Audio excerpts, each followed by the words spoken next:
बलराज के नाम से कांप रहा था। अकरम भी उसकी घबराहट समझ गया था। बलराज जी, सिर्फ बलराज कहो। तुम टाइगर हो यार, और जंगल में सारे जानवर टाइगर के नाम के आगे जी लगाते हैं, लेकिन टाइगर कभी किसी जानवर के नाम के आगे जी नहीं लगाता। चलो शाम को मिलते हैं, बाय। अकरम के मुंह से ये बात सुनते ही अभिनव का कॉन्फिडेंस बढ़ गया था। वो अब उस टाइगर जैसा महसूस कर रहा था जो जू से निकलकर जंगल में आ गया हो। अभिनव अपने पुराने ऑफिस से निकलने के बाद अपने घर आ गया था। वो इतने आराम से अपने बिस्तर पर आखिरी बार कब लेटा था उसे याद ही नहीं था। वो बड़ी एक्साइटमेंट के साथ कमरे के दरवाजे की तरफ देख रहा था। Pizza delivery. सर, ऑर्डर सिर्फ 500 का था, आपने मुझे 1000 क्यों दिए? तुम डिलीवरी वाले बहुत मेहनत करते हो दोस्त। ये 500 रुपये तुम्हारी टिप। Thank you sir. इधर अभिनव उस पिज्जा बॉक्स को ध्यान से देख रहा था। उसे याद नहीं आ रहा था कि उसने आखिरी बार पिज्जा कब खाया था। वैभवी और अपने लिए घर लेने के चक्कर में उसने अपनी कितनी इच्छाओं को मारा था, इसका एहसास उसे आज हो रहा था। लेकिन अब वो रुकने वाला नहीं था।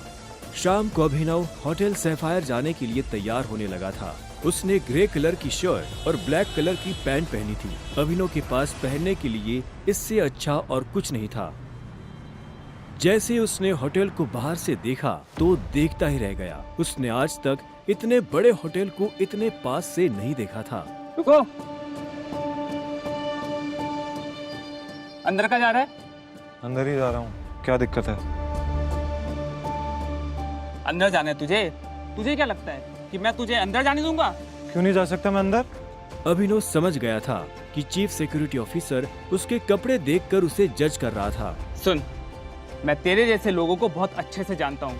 फालतू का तमाशा मत कर, निकल यहाँ से। कैसे जानता है तू मुझे? रिश्तेदार है मेरा। जब मैं अंदर जाने के लिए आया हूँ तो वापस क्यों जाऊंगा? ये होटल क्या तेरे बाप की है? बोलना।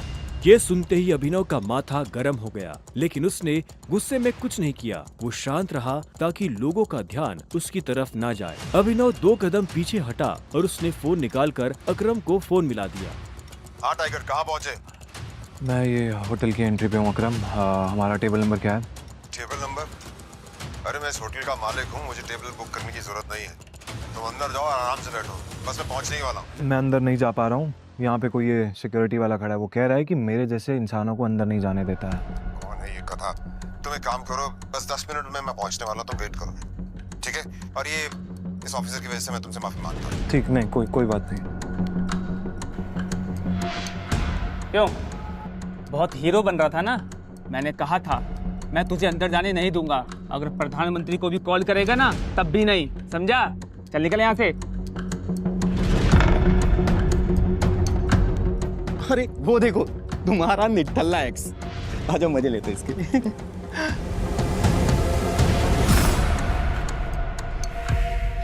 इसे मैंने अपना बॉयफ्रेंड कभी माना ही नहीं। वैसे भी मैं अपनी से छोटे लोगों से बात नहीं करती, मुंह नहीं लगती उन्हें बॉयफ्रेंड क्या बनाऊं। तुम छोटे आदमी के मुंह नहीं लगती होगी, लेकिन ये छोटा आदमी तुम्हें एक सलाह देना चाहता है। इंसान की पहचान उसकी जुबान से होती है। जुबान संभाल के बात करो, वरना किसी दिन यही जुबान तुम्हारी जान ले लेगी। वाह, क्या बात कही है। ताली बजाओ। Very nice. तो फिर तुमसे तुम्हारे पैर क्यों नहीं संभाले गए? यहाँ कैसे चले आए? पिए हुए हो क्या? अकरम ने बुलाया मुझे यहाँ पे। अच्छा, अरे हाँ याद आया। अकरम सर ने उस दिन कहा था तू उनके किसी ड्राइवर का बेटा है, तो यहाँ अपने बाप की जगह ड्राइवर की नौकरी मांगने आया क्या? सही है, लेकिन वो रखेंगे नहीं। तेरे जैसे गरीब को वो ड्राइवर भी नहीं रखेंगे। आए हो मतलब तुम्हें बुलाया नहीं गया? वो उठा के चले आए। भिखारी कहेंगे। आया नहीं हूँ, बुलाया मुझे, अकरम ने बुलाया। मुझे पता ही था ये कोई पागल है। तभी वहाँ एक काले रंग की चमचमाती हुई महंगी सी गाड़ी आकर खड़ी हो गई। सभी पलटकर गाड़ी को देख रहे थे। अकरम गाड़ी से बाहर निकला और उसके साथ एक और आदमी था। वो देखने में लंबा चौड़ा और मजबूत था। वो और कोई नहीं बल्कि बलराज था। वो एक बहुत ही फेमस कपड़ों की कंपनी का मालिक था और साथ ही द माफिया किंग का एक मजबूत पिलर। उसे देख अभिनव की आंखें खुली की खुली रह गई। उसने बलराज के बारे में सुना था। क्या आपको सच में लगता है मुझे बलराज जी से मिलना चाहिए? उसे तस्वीरों में देखा था, लेकिन तस्वीरों में देखने और सामने से देखने में जमीन आसमान का अंतर नजर आ रहा था। उसके मन में यह सवाल उठ रहा था कि आखिर बलराज उससे क्यों मिलना चाहता था। क्या चल रहा है यहाँ? सॉरी सर, लेकिन इस आदमी ने मुझे और कस्टमरों को काफी परेशान किया हुआ है। मैं इस चोर को अंदर जाने से रोक रहा हूँ तो ये यहाँ पे तमाशा कर रहा है। क्या तुम्हारी हिम्मत कैसे हुई इसे चोर कहने की? तुम होते कौन हो इसे अंदर जाने से रोकने वाले? ये होटल तुम्हारे बाप ने खोल रखा है क्या? ये मेरा मेहमान है और तू आज के बाद इस होटल के आसपास भी दिखाई दिया ना तो तेरी टांगे तोड़वा दूंगा। Get lost. Sorry sir.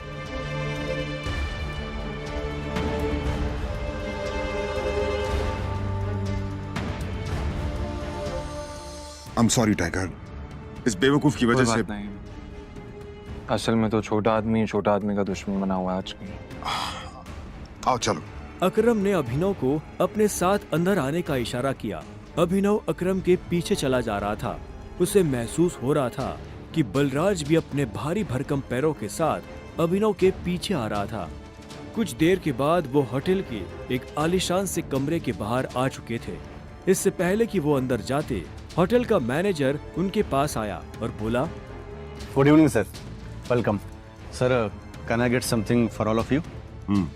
एक काम करो, जो भी लीकर अवेलेबल है उसकी लिस्ट भिजवा दो। Sure sir, but sir if you don't mind, अपने होटल में जितनी भी लिकर्स अवेलेबल हैं मुझे सबके नाम याद है। We have tequila which is of 5 lakh rupees, vodka 8 lakh rupees, biscuit 10 lakh rupees and we have gin जो कि 12 लाख रुपए की है। Sir what would you like to have? Great. क्या है कि आज मेरे यहाँ बहुत खास मेहमान आए हैं, तो इसलिए जो सबसे महंगी है वो भिजवा दो और बाकी सब चीजें भी। Sure sir, I will get the best liquor for all of you. Good evening sir. Good evening sir. Akram, hotel तेरा, शराब तेरी, फिर भी तुम्हारा ये मैनेजर तुझे तेरी शराब की रेट क्यों बता रहा था, जबकि तू कोई भी चूज कर सकता है?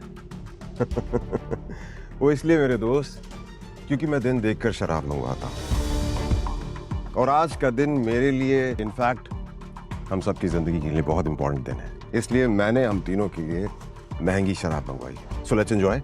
अच्छा। आओ। Okay, let's enjoy. अब तुम्हें यहाँ अपनी पहचान छुपाने की जरूरत नहीं है। ये रूम प्राइवेट भी है और सबसे सेफ भी। बैठो। वो एक आलीशान कमरा था। वो तीनों बैठ गए। तब अभिनव बलराज को बहुत ध्यान से देख रहा था। बलराज, आज मैंने तुम्हें यहाँ एक बहुत इंपॉर्टेंट इंफॉर्मेशन देने के लिए बुलाया है।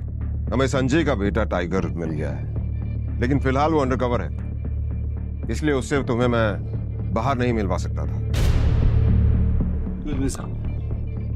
Sir your snacks and drink.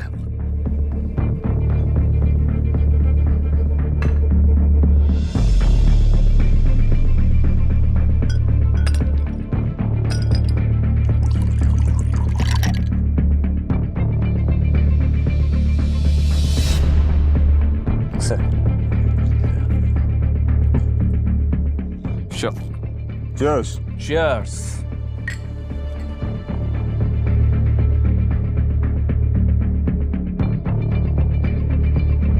तो यही है टाइगर?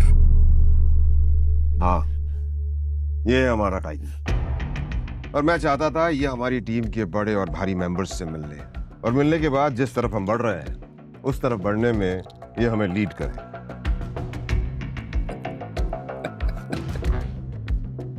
माफ करना दोस्त, पर मुझे थोड़ी हंसी आ रही है।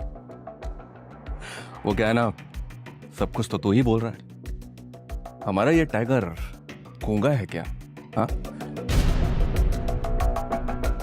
बलराज, तुम्हें टाइगर के बारे में इस तरह से बात नहीं करनी चाहिए। माफ करना दोस्त, माफ करना। बोलनेस अच्छी लगी मुझे तुम्हारी। अच्छा,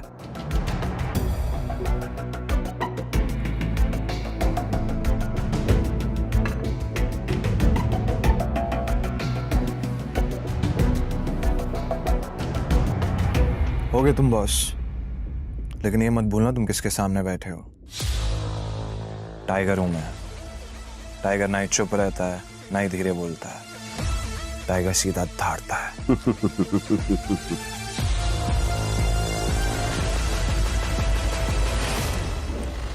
तो तुम टाइगर हो,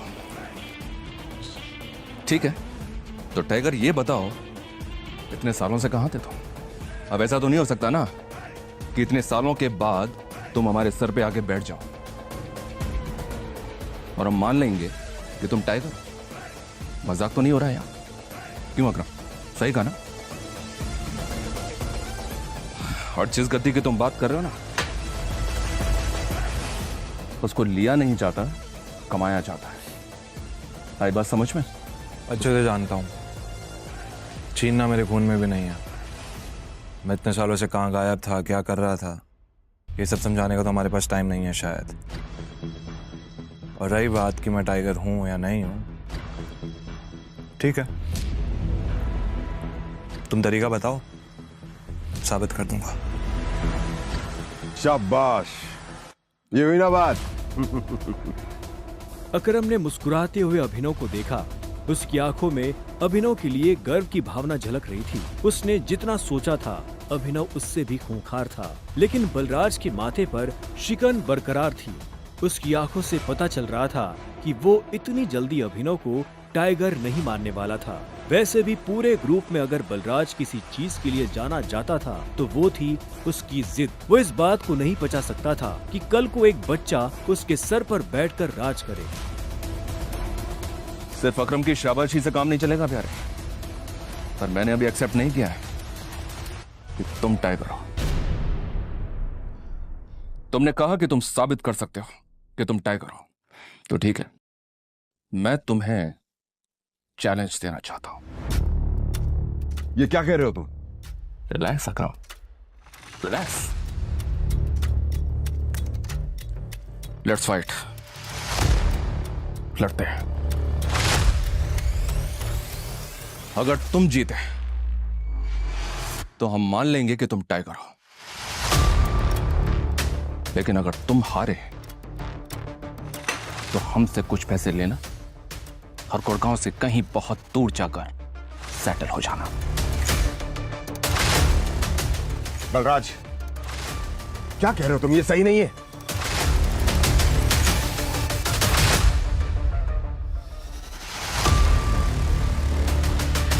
लेट्स फाइट। कब करनी है लड़ाई? ये सुनते ही बलराज के चेहरे पर मुस्कान आ गई। अकरम के होश उड़ गए थे। अब आगे क्या होने वाला था? क्या अभिनव बलराज को हरा पाएगा या उसे अपने पिता का दिया हुआ सब कुछ छोड़कर हमेशा के लिए दूर जाना पड़ेगा? जानने के लिए सुनते रहिए द रिटर्न ऑफ टाइगर, सिर्फ पॉकेट FM ऐप पर।